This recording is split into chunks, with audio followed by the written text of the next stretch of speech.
kuna makazi ndogo ndogo zenye tunadharau sana sana kwa hii Kenya, Nairobi, Kenya. Tuache kudharau kazi ya workers, kuuza kahawa, mandazi, njugu, ndizi, kupika chako.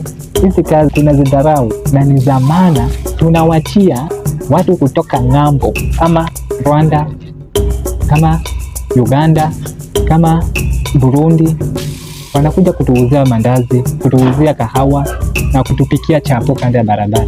Je, jiulize, au kwa nini watoke tu kutoka huko kwao? Wametumia fare, pesa mingi, wamelala kwa njia, wamekuja kutupikia hizo vitu huko. Tuanze kupika hizi chapo, tuanze kuuza makahawa, njugu, ziko na pesa.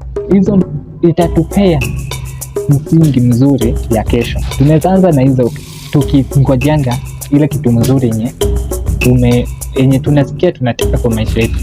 Tunafaa tuanze na hii kabla tupate kazi yenye tunangojea. Anza na mandazi, anza na chapati, anza na kutembeza kahawa. Iko na pesa, kahawa iko na pesa. Tumewachia na Burundi na sisi tunalia hatuna pesa. Tunaingia kwa kupiga ngeta na tuna risk maisha yetu kwa kupiga ngeta, kufanya ukora yenye hakuna. Mwisho wa mwezi tuna lose maisha yetu inaenda vibaya, tunashikwa na mapolisi sababu ya vitu ndogo ndogo tu. Kazi ni kujituma. Tuanzishe biashara ndogo tu. Hatutakosa 3,500. Inalingana na bidii yako venye umejituma. Tunaweza toka hata na tao kwa siku ukijituma vizuri kwa kahawa, njugu, hizo biashara ndogo ndogo zenye unaona. Usidharau kazi. Kazi ni kazi. Kila kidogo kenye unapata ndo yako.